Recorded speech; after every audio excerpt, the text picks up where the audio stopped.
Welcome to யாவரும் கேளீர்.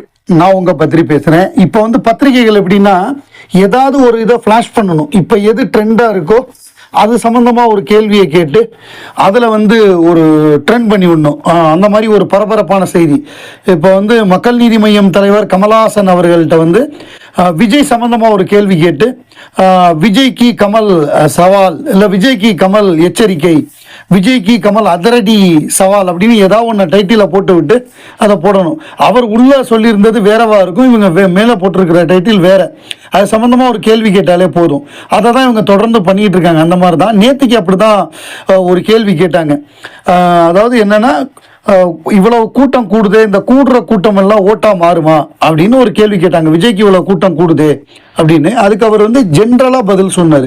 அவர் என்ன சொன்னார்னா, விஜய்க்கு மட்டுமல்ல, எல்லா இந்தியாவில் இருக்கக்கூடிய எல்லா தலைவர்களுக்குமே எனக்குமே அது பொருந்தும். அதாவது கூடுற கூட்டம் எல்லாம் ஓட்டா மாறாது அப்படின்னு சொன்னார். உடனே இவங்க அது எப்படின்னா, விஜய்க்கு நேரடி முதன்முறையாக நேரடி மோதல், விஜயுடன் நேரடி மோதல், கமல் எச்சரிக்கை, கூடும் கூட்டம் எல்லாம் ஓட்டாக மாறாதுன்னு போட்டாங்க. அவர் என்ன சொன்னார்னா, எந்த தலைவர்களுக்குமே, இந்தியாவில் உள்ள எல்லா தலைவர்களுக்குமே கூடுற கூட்டம் ஓட்டா மாறாதுன்னு அவங்க திருப்பி கேட்குறாங்க. விஜய்க்கு அப்படிங்கிறாங்க. ஸோ விஜயை மட்டும் நம்ம ஏன் ஒதுக்கி வைக்கணும், அது விஜய்க்கும் பொருந்தும் அப்படின்னு. விஜய்க்கு நீங்கள் என்ன அட்வைஸ் பண்ண விரும்புறீங்க அப்படின்னு அடுத்த கேள்வி.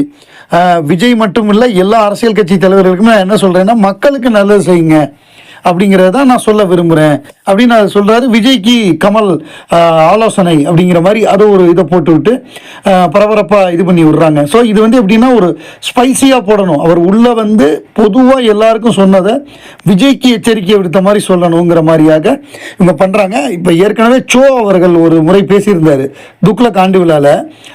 கூட்டத்தை பார்த்து முடிவு பண்ணக்கூடாது. நெல்லையில் இடைத்தேர்தல், நெல்லை ஜெபமணிக்கு பிரச்சாரம் பண்ணுறதுக்கு போயிருக்காரு சோ. அவ்வளவு கூட்டம், ஏடிஎம்கே தொண்டர்கள், டிஎம்கே தொண்டர்கள் அவ்வளோ பேர் கூட்டியிருக்காங்க. சோ பேச்சு அவ்வளோ ரசிக்கிறாங்க. ஸோ நம்ம ஜெயிக்க போகிறோம்னு நினச்சா அவர் காரில் ஏற வந்திருக்காரு. ஜெபமணியும் கூட வந்திருக்காரு. சார் வெற்றி விழாக்கு வந்துருங்கன்னு அங்கே இருக்கிற தொண்டர்கள்லாம் வாத்தியாரேன்னு ரெட்டலையை காமிக்கிறாங்களாம் இவரை பார்த்து.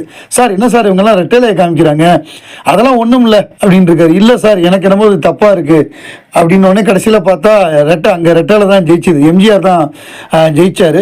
எம்ஜிஆர் கட்சி தான் ஜெயிச்சுது நெல்லை இடைத்தேர்தலில். என்னன்னா, நம்ம சொல்ற கருத்தை ஏற்றுப்பாங்க. ஆனால் ஒரு கட்சி தொண்டர்கள் வேற ஒரு கட்சிக்கு ஓட்டு போட மாட்டாங்க. தலைவர்கள் கட்சி மாறுற மாதிரி தொண்டர்கள் அவங்க எப்பொழுதுமே போடுற கட்சிக்கு தான் போடுவாங்க அப்படிங்கிற ஒரு விஷயத்த சோ அழகா சொன்னாரு. அது விஜய்க்கும் பொருந்தும் அப்படிங்கிறது தான் உலகநாயகன் கமல்ஹாசன் சொன்னது.